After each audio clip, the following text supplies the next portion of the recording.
رمضان، ہے مومنوں کے دل کا اجالا شان رمضان، ہے سارے مہینوں سے، ہے سارے مہینوں سے نرالا شان رمضان، ہے مومنوں کے دل کا۔ ناظرین، آپ کا خیر مقدم ہے۔ علم و علماء کی محفل سجے گی روزانہ اسی وقت، اور علماء حضرات یہاں موجود ہوں گے جو ہماری رہنمائی فرما رہے ہوں گے، اور مختلف اور متنوع موضوعات کے ساتھ ہم آپ کی خدمت میں حاضر ہوں گے۔ اللہ کے بابرکت نام سے آغاز ہوا کرے گا انشاءاللہ، اور اسماء الحسنہ سے روشنی حاصل کرتے ہوئے، فیوز و برکات حاصل کرتے ہوئے ہم اس پروگرام کا آغاز کریں گے۔ اللہ وہ اس میں ذات ہے کہ جو تمام صفات الہیہ کا جامع ہے۔ جو شخص 1000 بار دن میں اسے پڑھتا ہے، اللہ تعالیٰ شکوک و شبہات اس کے دل سے دور فرما کر احکامات الہیہ کا یقین اس کے دل میں پیدا فرما دیتا ہے۔ اور جو شخص ہر نماز کے بعد 100 مرتبہ اسے ورد کر لے تو اللہ تعالیٰ اس کو بے شمار اجر و ثواب عطا فرماتا ہے۔ تو آئیے آگے بڑھتے ہیں۔ آج جو موضوع ہے اس موضوع کی جانب بڑھتے ہیں۔ آج موضوع ہے فضائل رمضان، جس پر انشاءاللہ بات کریں گے ممتاز و معروف عالم دین۔ الحمدللہ یہ تحدیث نعمت کے طور پر میں بات عرض کر رہا ہوں کہ پوری دنیا میں جن علماء حضرات کی تعظیم کی جاتی ہے، توقیر کی جاتی ہے، جن کے کلام کو سنا جاتا ہے، جن سے رہنمائی حاصل کرنا لوگ اپنے لیے تیقن کا باعث سمجھتے ہیں، الحمدللہ وہ شخصیات ہمارے ساتھ موجود ہیں۔ استاذ العلماء، زینت الفقہاء، حضرت علامہ مفتی محمد اکمل مدنی صاحب تشریف فرمائے۔ السلام علیکم ورحمۃ اللہ۔ وعلیکم السلام ورحمۃ اللہ۔ اور آپ کے ساتھ تشریف فرما ممتاز و معروف عالم دین، ماشاءاللہ آپ پوری دنیا میں ماشاءاللہ علم دین کے حوالے سے خدمات انجام دیتے ہیں، علامہ لیاقت حسین اظہری صاحب تشریف فرما۔ السلام علیکم ورحمۃ اللہ وبرکاتہ۔ وعلیکم السلام ورحمۃ اللہ وبرکاتہ۔ اور ماشاءاللہ ہمارے ساتھ تشریف فرما علامہ مفتی سید زیغم علی شاہ صاحب گردیزی، جو کہ تدریس کے شعبے سے بھی وابستہ ہیں، افتاء کی بھی ذمہ داریاں سنبھالے ہوئے ہیں، اور ARYQ TV پہ متعدد پروگرامز میں تشریف لاتے ہیں۔ السلام علیکم ورحمۃ اللہ وبرکاتہ۔ وعلیکم السلام ورحمۃ اللہ وبرکاتہ۔ اور میرے بائیں جانب تشریف فرما ہوں گے دین ثنا خاں ماشاءاللہ، ثقلین رشید، دانیال شیخ، علی شبیر، تینوں کو السلام علیکم ورحمۃ اللہ وبرکاتہ۔ میں بڑھنا چاہوں گا علامہ مفتی محمد اکمل مدنی صاحب کی جانب۔ رمضان المبارک کی اہمیت اور افادیت کے حوالے سے مفتی صاحب فرمائیے گا ابتداءً، تاکہ اس سے ایک موضوع ایسا ڈسکرائب ہو جائے کہ بہت سے سننے والوں کی تشفی ہو جائے۔ بسم اللہ۔ اعوذ باللہ من الشیطان الرجیم، بسم اللہ الرحمن الرحیم۔ اولاً تو آپ کے توسط سے جتنے اہل اسلام اس وقت ہمارا پروگرام دیکھ رہے ہیں ان سب کو رمضان کی آمد بہت بہت مبارک، خیر مبارک۔ اور تہ دل سے یہ دعا ہے کہ اللہ تعالیٰ اس رمضان کی خاص طور پر ہمیں قدر کرنے کی توفیق عطا فرمائے۔ دیکھیں، کسی بھی چیز کی اہمیت جو ہوتی ہے وہ بسا اوقات نسبت کے اعتبار سے ہوتی ہے، اور اللہ تعالیٰ نے قرآن عظیم میں اس ماہ رمضان کی 2 طرح سے نسبت بیان کر کے اس کی افادیت اور اہمیت کی طرف اشارہ فرمایا۔ جی بے شک۔ اللہ تعالیٰ فرماتا ہے کہ شہر رمضان الذی انزل فیہ القرآن ھدی للناس سبحان وبینات من الہدی والفرقان فمن شہد منکم الشہر فلیصمہ۔ یہ وہ رمضان کا مہینہ وہ مہینہ ہے جس میں اللہ نے قرآن کو نازل فرمایا، جو لوگوں کے لیے ذریعہ ہدایت ہے، اور وہ علامات ہیں، نشانیاں ہیں ہدایت کی اور حق و باطل میں تمیز کی۔ پھر اللہ نے فرمایا کہ تم میں سے جو اس مہینے کو پائے تو وہ روزے رکھے۔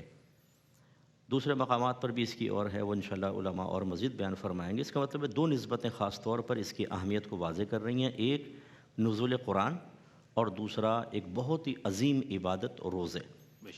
تو نزول قرآن جو اس میں لفظ انزال استعمال ہوا ہے، انزلہ، انزال سے نکلا ہے، ایک تنزیل کا لفظ بھی قرآن عظیم میں استعمال ہوا ہے۔ صرف ایک معلومات میں اضافے کے لیے کہ انزال کا مطلب ہوتا ہے کوئی چیز اتارنا ایک ساتھ، یک بارگی، اور تنزیل کا مطلب ہوتا ہے کہ آہستہ آہستہ تھوڑا تھوڑا بتدریج۔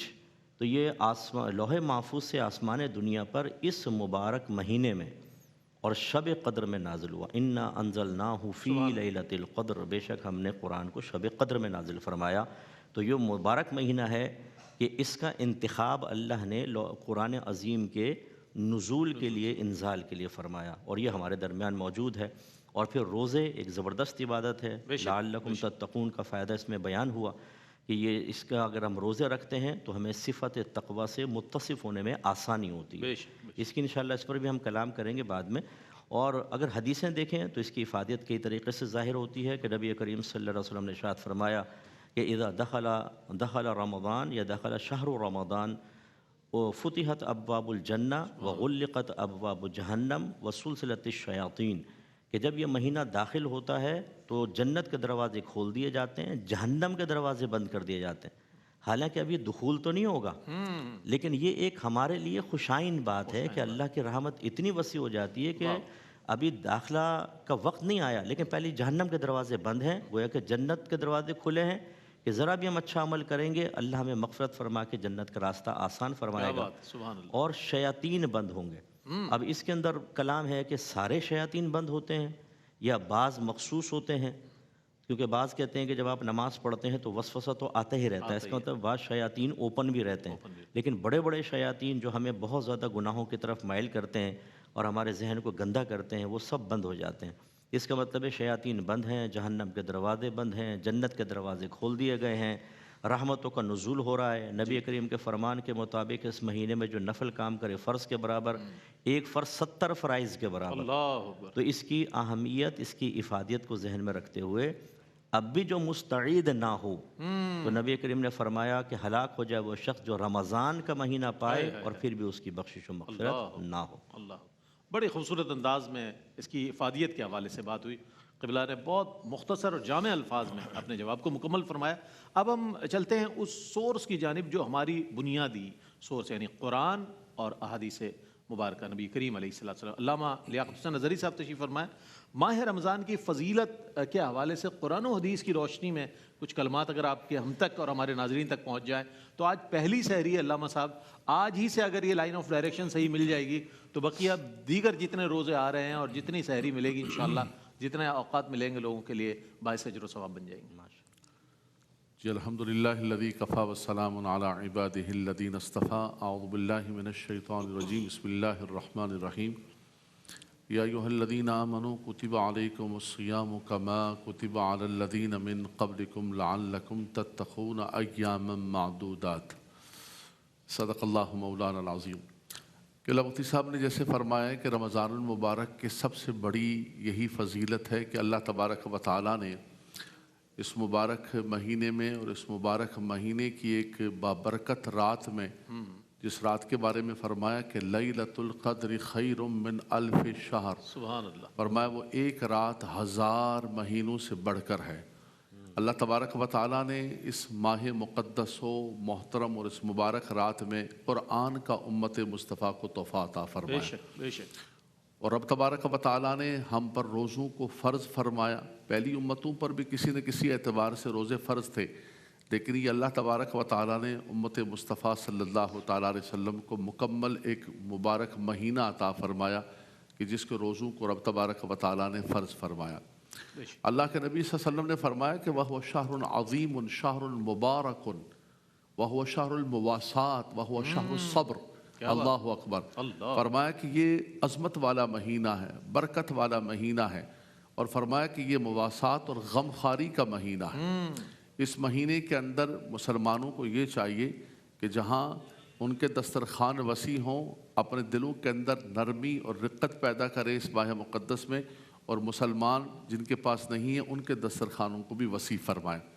اور فرمایا وَهُوَ شَهْرُ الصَّبْرِ، فرمایا کہ یہ صبر کا مہینہ ہے، وَالصَّبْرُ ثَوَابُهُ الْجَنَّةُ، اور فرمایا کہ صبر کا جو ثواب ہے اور اس کا جو اجر ہے، اس کا جو ریوارڈ ہے وہ جنت کی صورت کے اندر ہے۔ یعنی روزہ اور صبر ان کا آپس میں بڑا گہرا تعلق ہے۔ قرآن مجید فرقان حمید نے دوسرے مقام پر خود صبر کے بارے میں فرمایا کہ انما یوفی الصابرون اجرہم بغیر حساب۔ اسی طرح حدیث پاک کے اندر فرمایا کہ ہر عمل کا اجر ہوتا ہے 10 گنا سے لے کر 700 گنا تک، لیکن فرمایا کہ روزہ ایسا ہے کہ رب تعالیٰ فرماتا ہے کہ بندہ چونکہ میرے لیے رکھتا ہے تو میں ہی اس کا اجر عطا فرماتا ہوں، یا میں ہی اس کا اجر بن جاتا ہوں۔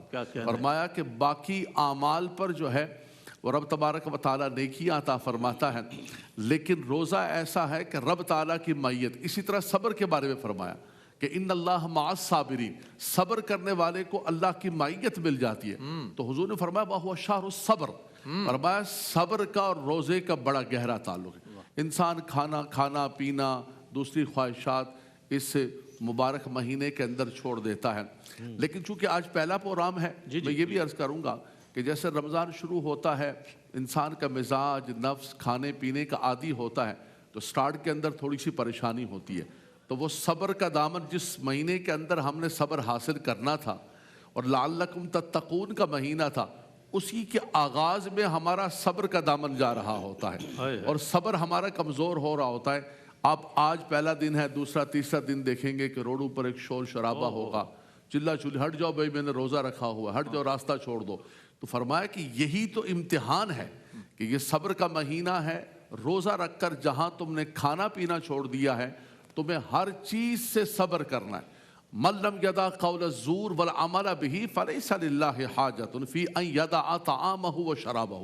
امام بخاری نقل فرماتے ہیں کہ تم نے اگر کھانا پینا چھوڑ دیا، لیکن فرمایا کہ اگر جھوٹا کام نہیں چھوڑا، جھوٹا عمل نہیں چھوڑا، یعنی صبر یہ ہے کہ ہر چیز سے صبر کرنا ہے، گناہوں سے صبر کرنا ہے، اپنی نگاہوں کو، اپنے اعضاء کو، ہر چیز کو اللہ اور اس کے رسول کی تابعداری کے اندر لگانا۔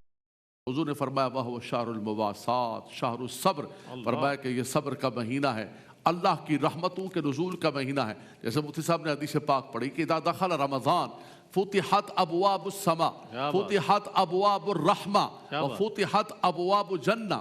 فرمایا کہ رب تبارک و تعالی آسمانوں، رحمتوں اور جنتوں کے دروازوں کو کھول دیتا ہے اور جہنم کے دروازوں کو بند کر دیتا ہے۔ یعنی ایک انوائرمنٹ بن جاتا ہے، ایک ماحول بن جاتا ہے کہ اے بندہ مومن اب تو آ جا اپنے مالک و مولا کی بارگاہ کے اندر، رب تبارک و تعالیٰ کی رحمتیں برکتوں میں تو بلا رہی ہے۔ کیا کہنے کیا کہنے، دونوں ہی حضرات نے ماشاءاللہ بڑی صراحت کے ساتھ ہمارے سوالات کے جوابات عنایت فرمائے۔ اس میں پیغامات بھی بہت سے ہیں، اس میں اگر کسی کو کوئی بات بری لگ رہی ہے تو برا نہ لگے بلکہ اصلاح کرے اپنی۔ یہ تو مہینہ ایسا ہے کہ اگر آپ اس میں صحیح معنوں میں اپنی اصلاح کر لیں تو بقیہ 11 مہینوں میں بھی اس کے ثمرات آپ دیکھ سکتے ہیں اپنی زندگی میں۔ لیکن ہوتا یہ ہے کہ جہاں صبر کے معاملات آتے ہیں تو وہاں صبر کا پیمانہ لبریز ہوتا ہوا نظر آتا ہے، بہت سارے معاملات میں ذخیرہ اندوزی کے معاملات نظر آتے ہیں اور گراں فروشی نظر آتی ہے، نہ جانے کیا کچھ اسی مہینے میں نظر آتا ہے، چونکہ پروفٹ کا مارجن انہیں لگتا ہے کہ بڑھ جاتا ہے۔ جبکہ اگر صحیح معنوں میں دیکھا جائے اور اللہ کی رضا اور خوشنودی پیش نظر ہو تو آپ کا ہر عمل جو ہے بہترین اجر و ثواب آپ کو آپ کے حصے میں آ سکتا ہے۔ ایک مختصر سا وقفے کے بعد لوٹیں گے، ہمارے ساتھ رہیے گا۔ مومنوں کے دل کا اجالا شان رمضان ہے، مومنوں کے دل کا اجالا شان رمضان ہے سارے مہینوں سے، ہے سارے مہینوں سے نرالا شان رمضان۔ جی ناظرین، خیر مقدم ہے آپ کا فضائل رمضان آج موضوع ہے اور اس پر قبلہ مفتی محمد اکمل مدنی صاحب اور علامہ لیاقت حسین نظیری صاحب نے خوبصورت جوابات سے نوازا اور آپ تک پہنچائے۔ اچھا، سمجھا یہ جاتا ہے کہ جناب ماہ رمضان آ جائے تو سحری کر لیں، تگڑی افطار کر لیں، بہترین، بڑا لذت کام و دہن اس میں موجود ہو، اور اس کے بعد جو نمازیں وہ پڑھ لے، تراویح پڑھ لی تو سبحان اللہ۔ لیکن آج کی اس پروگرام میں ہم یہ جاننا چاہیں گے کہ ماہ رمضان المبارک کی وہ کون سی خصوصی عبادات ہیں، ان کے حوالے سے کچھ روشنی حاصل کر لیں اور ان کی افادیت و اہمیت کے حوالے سے علامہ مفتی سید زیغم علی شاہ صاحب گردیزی اس پر کچھ روشنی ڈالیں تو بہت کچھ ہمیں حاصل ہوگا۔ بسم اللہ الرحمن الرحیم، اللہم صلی علی محمد وعلی آل محمد وبارک وسلم۔ بہت شکریہ رئیس بھائی۔ سب سے پہلے آج کے اس پلیٹ فارم کے توسط سے عالم اسلام کو ماہ رمضان المبارک کی آمد بہت مبارک ہو۔ اللہ کریم اس ماہ مقدس میں کثرت کے ساتھ اعمال خیر کا اہتمام کرنے کی توفیق عطا فرمائے۔ یوں تو اس ماہ مقدس کا ایک ایک لمحہ وہ اللہ رب العالمین کی رحمتیں، برکتیں، بخششیں اور اس کی بارگاہ سے الطاف و عنایات کی بارشوں کا سلسلہ جاری و ساری رہتا ہے، اور جتنے بھی اعمال خیر کیے جائیں اللہ رب العالمین عام مہینوں سے کئی گنا بڑھ کر اس کا اجر و ثواب عطا فرماتا ہے۔ بطور خاص چند اعمال جو اس ماہ مقدس کے ساتھ متعلق ہے اور آپ صلی اللہ تعالیٰ علیہ وآلہ وسلم نے اس ماہ مقدس میں ان کا اہتمام فرمایا۔ سب سے اہم عبادت تو رمضان کے روزے ہیں جو اس ماہ مقدس میں اللہ تعالیٰ نے لازم فرمائے، اور سورہ بقرہ میں اس کی فرضیت سے متعلق کلام ہو چکا ہے۔ آپ صلی اللہ تعالیٰ علیہ وآلہ وسلم نے اس کی بے پناہ فضیلت بیان فرمائی۔ حضور نے فرمایا کہ رب ہر عمل کا ثواب 10 گنا سے لے کر 700 تک عطا فرماتا ہے، اور روزے سے متعلق فرمایا کہ یہ میرے لیے میں اس کی جزا دوں گا یا میں خود اس کی جزا ہوں۔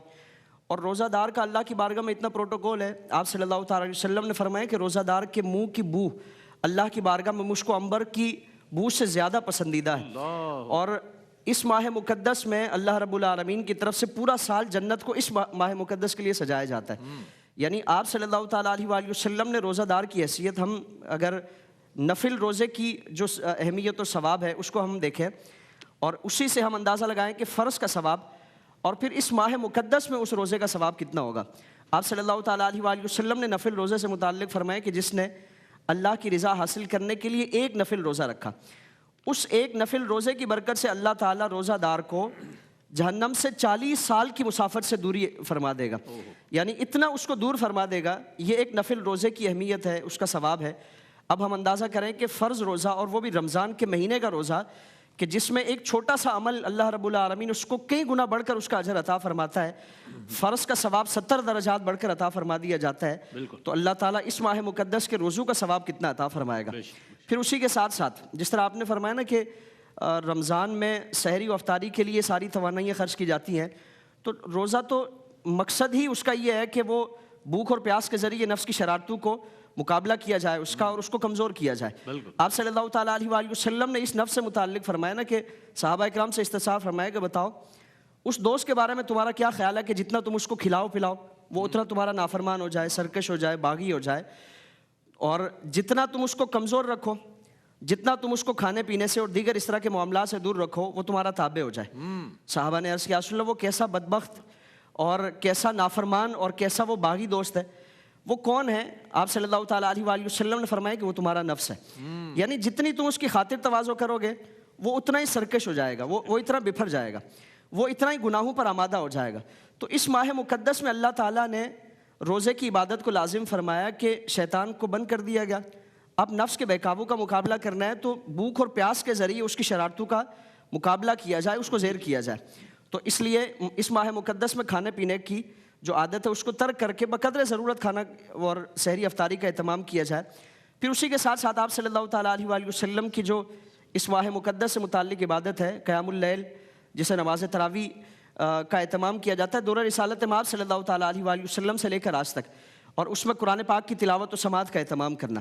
یہ امت کا ہمیشہ سے ایک تسلسل رہا ہے کہ رمضان میں نماز تراویح کا بھی اہتمام کیا جاتا ہے اور قرآن پاک کی تلاوت و سماعت کا بھی اہتمام کیا جاتا ہے. حضور سید عالم صلی اللہ تعالیٰ علیہ وآلہ وسلم نے فرمایا کہ کل بروز قیامت روزہ اور قرآن یہ دونوں روزہ دار کے حق میں اللہ کی بارگاہ میں سفارش کریں گے اور ان کی سفارش رد نہیں کی جائے گی.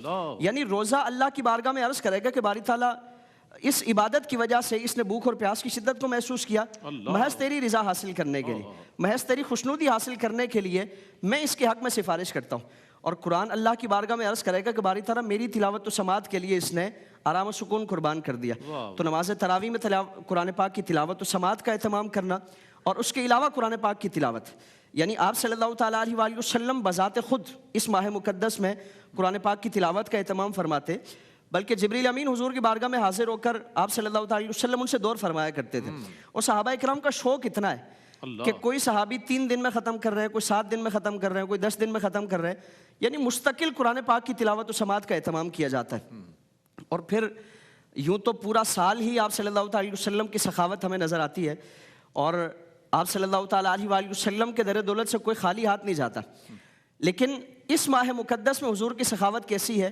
حضرت عبداللہ ابن عباس رضی اللہ تعالیٰ عنہ آپ فرماتے ہیں کہ آپ صلی اللہ تعالیٰ علیہ وآلہ وسلم جیسے ہی رمضان شروع ہوتا تو حضور کی سخاوت تیز رفتار جو آندھی ہے، ہوا ہے، اس سے بھی زیادہ بڑھ جاتی. یعنی پورا سال آپ صلی اللہ تعالیٰ علیہ وسلم کی سخاوت ہم دیکھتے ہیں، لیکن اس سے کئی گنا بڑھ کر اس ماہ مقدس میں حضور سخاوت فرماتے ہیں. تو روزوں کا بھی اہتمام کیا جائے، نماز تراویح کا بھی اہتمام ہو، قرآن پاک کی تلاوت و سماعت کا بھی اہتمام ہو، اور اپنی جو بھی حیثیت ہے اپنے مال کے ذریعے اخلاقاً یا کسی بھی طور پر اگر ہم مخلوق کا بھلا کر سکتے ہیں تو ہم ضرور اس کام میں پیچھے نہ رہیں، اور کسی بھی طور پر ہم کوئی بھی نیک عمل کر سکتے ہیں اس ماہ مقدس میں کثرت کے ساتھ اعمال کیے جائیں. نفل کریں گے فرض کے برابر ہے، فرض کریں گے اللہ رب العالمین 70 درجات بڑھ کر اس کا اجر عطا فرمائے گا. کیا کہنا، بہت اچھے انداز میں مفتی صاحب نے بہت سے گوشوں پر روشنی ڈالی.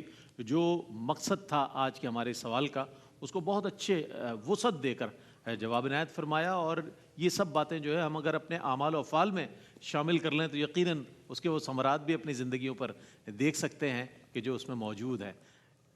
اس وقت یہ جو پہر ہے جس میں ہم سانس لے رہے ہیں عام طور پر بھی اللہ کی بارگاہ میں التجا پیش کرنے کا، اس کی حمد و ثنا کرنے کا بڑا اجر و ثواب ہے، لیکن ماہ رمضان المبارک ہو اور اللہ کی حمد و ثنا بیان کی جائے تو کیا ہی بات ہے اور کیا ہی کیفیت ہوتی ہے۔ ہمارے ساتھ موجود ہیں ثقلین رشید، دانیال شیخ اور علی شبیر، اپنی خوبصورت آواز میں اللہ کی بارگاہ میں حمد کا نذرانہ پیش کریں گے اور کیفیت قائم کریں گے۔ بسم اللہ۔ تیری شان مانا والو، تیری شان مانا والو، اللہ جل جلالہ،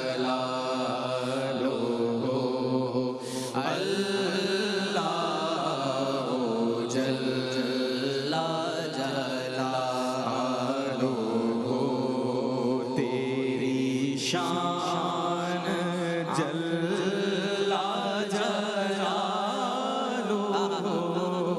اللہ جل جلالہ، اللہ جل جلالہ۔ میں گناہ میرے مولا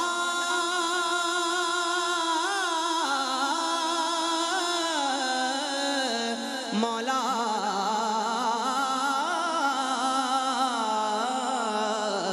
میں گناہگار ہوں، اے خدا کوئی کام نیک نہ کر سکا، نہیں ہو سکا تیرا حق ادا، تیرا بدل و فضل ہے بے بہا، تیرا بدل و فضل ہے بے بہا، مجھے رکھنا حشر میں سرخ رو، اللہ جل جلالہ، اللہ جل جلالہ، اور تیرے نام میرے